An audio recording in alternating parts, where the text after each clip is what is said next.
Paalala po lamang, ang impormasyong aming ibabahagi ay para sa layuning pang-impormasyon lamang at hindi opisyal na payo ukol sa tulong at regulasyon na kung saan mang seksyon ng gobyerno, Pilipinas man o Japan.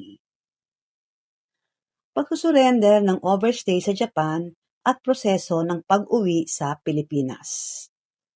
Isa sa mga suliraning kinakaharap ng ilang dayuhan sa Japan ay ang pagiging overstay. Ito ay nangyayari kapag ang isang tao ay nananatili sa Japan lampas sa itinakdang panahon ng kanyang visa o resident status. Maraming dahilan kung bakit nagiging overstay ang isang tao. Ang ilan ay nawalan ng trabaho, nagkaroon ng problema sa pamilya, nagkasakit, naloko ng ibang tao, o kaya naman ay natakot nang lumapit sa immigration matapos mag-expire ang kanilang visa. May mga Pilipino rin na ilang taon nang overstay sa Japan at nais nang umuwi sa Pilipinas, ngunit nangangamba sa maaaring mangyari kapag sila ay sumuko sa immigration. Ang mabuting balita ay may legal na proseso upang makauwi sa sariling bansa kahit na matagal nang overstay.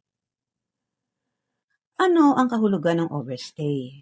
Sa ilalim ng batas ng Japan, ang isang dayuhan ay tinuturing na overstay kapag lumampas na siya sa petsa ng kanyang pinahihintulutang pananatili sa bansa. Kahit isang araw lamang na lumampas sa validity ng visa o resident status, maituturing na itong paglabag sa Immigration Control Act ng Japan. Kapag naging overstay ang isang tao, nawawala ang kanyang legal na karapatang manatili sa Japan.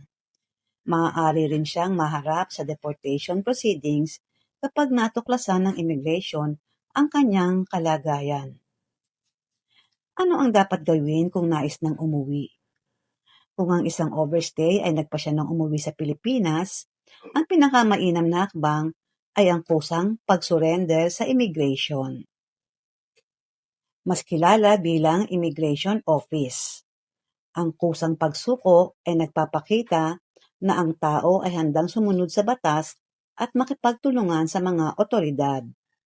Sa maraming pagkakataon, mas positibo ang pagtingin ng immigration sa mga kusang lumalapit kaysa sa mga nahuhuli habang nagtatago. Paghahanda bago sumuko. Bago pumunta sa immigration, makabubuting ihanda ang lahat ng dokumentong mayroon pa ang overstay.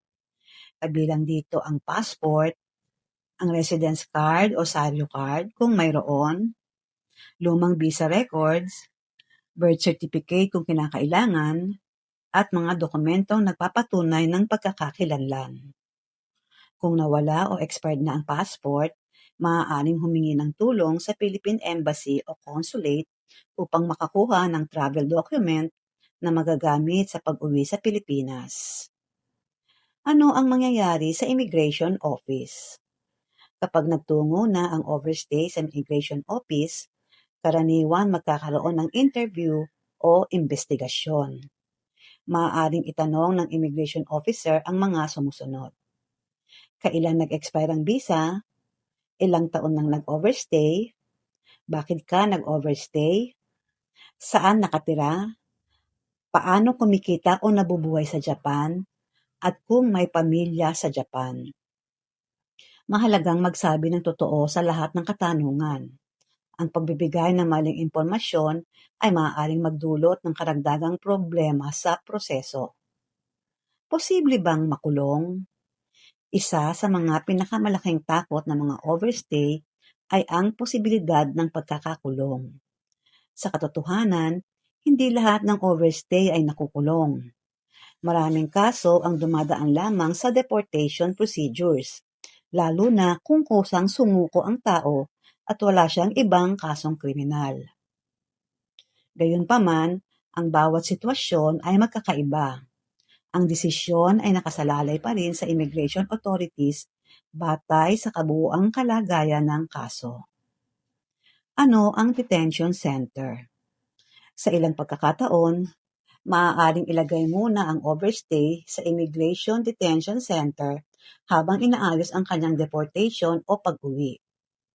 Ang haba ng pananatili sa detention center ay depende sa sitwasyon ng kaso, pagkakaroon ng travel documents, at kahandaan ng pag-uwi. Hindi lahat ng overstay ay agad na dinadala sa detention center.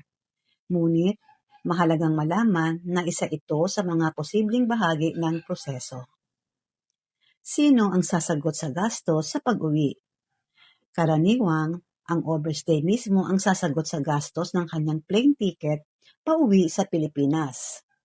Kung walang sapat na pera, maaaring humingi ng tulong sa mga kamag-anak o kaibigan. Sa ilang natatanging sitwasyon, maaaring makatulong ang Philippine Embassy o ilang support organization para sa mga Pilipinong nahihirapang makauwi depende sa kanilang kalagayan. Ano ang deportation order? Kapag natapos ang proseso ng immigration, maaaring maglabas ng deportation order laban sa overstay. Ang deportation order ay opisyal na utos ng gobyerno ng Japan na nagsasaad na kailangang umalis ng bansa ang isang dayuhan dahil sa paglabag sa immigration laws. Matapos maisagawa ang deportation, saka lamang makakauwi ang tao sa Pilipinas sa legal na paraan. Maaari pa bang makabalik sa Japan sa hinaharap? Isa sa mga madalas na tanong ng mga overstay ay kung maaari pa silang makabalik sa Japan pagkatapos umuwi. Sa maraming kaso, ang deportation ay may kasamang pagbabawal sa muling pagpasok sa Japan sa loob ng ilang taon. Ang haba ng re-entry ban ay depende sa uri ng kaso at sa desisyon ng immigration.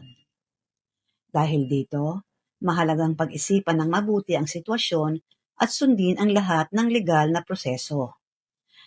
Mas mabuti bang sumuko kaysa magtago? Ang simpleng sagot ay oo. Ang patuloy na pagtatago bilang overstay ay maaaring magdulot ng mas maraming problema, tulad ng pagkakahuli ng pulis o immigration, pagkakakulong sa detention facility, hirap sa paghahanap ng legal na trabaho, kawalan ng akses sa maraming serbisyo, at mas komplikadong immigration history. Samantala, ang kusang pagsuko ay nagpapakita ng pakikipagtulungan at pagnanais na ayusin ang sitwasyon sa legal na paraan. Mahalagang paalala, ang bawat kaso ng overstay ay magkakaiba. May ilan na may asawang Hapon, may anak na Japanese national, dating permanent resident, o may iba pang espesyal na kalagayan. Dahil dito, maaaring magkaiba rin ang proseso at resulta ng kanilang kaso. Kung may mga natatanging pangyayari sa isang kaso, makabubuting kumonsulta sa immigration authorities, legal professional o Philippine Embassy upang makakuha ng tamang gabay. Sa kabuuan, ang pagiging overstay sa Japan ay isang seryosong usapin, ngunit hindi ito nangangahulugan na wala ng paraan upang makauwi sa Pilipinas. Ang pinakamahalagang hakbang ay ang kusang paglapit sa Immigration Office at pakikipagtulungan sa mga otoridad upang maisaayos ang legal na pag-alis sa bansa. Bagamat maaaring magkaroon ng deportation at pagbabawal na makabalik sa Japan sa loob ng ilang taon, ang maayos at legal na pagharap sa problema ay mas mabuti kaysa manatiling nagtatago bilang overstay. Sa pamamagitan ng tamang proseso, katapatan, at pakikipagtulungan, posible pa ring makauwi ng ligtas at makapagsimulang muli sa sariling bansa. Disclaimer lamang po, ang lahat ng impormasyong ibinahagi ay para sa layuning pang-impormasyon lamang at hindi garantisado ang kompleto o laging updated. Ito ay maaaring magbago ng walang paunang abiso. Ang creator ay hindi mananagot sa anumang direkta o hindi direktang epekto na maaaring magbula sa paggamit o interpretasyon ng impormasyong ito. Sa pangwakas, umaasa po kami na nakatulong ang impormasyong ito bilang gabay. Para sa pinakabagong update at opisyal na detalye, makabubuting i-verify pa rin sa tamang ahensya o autoridad. Marami pong salamat.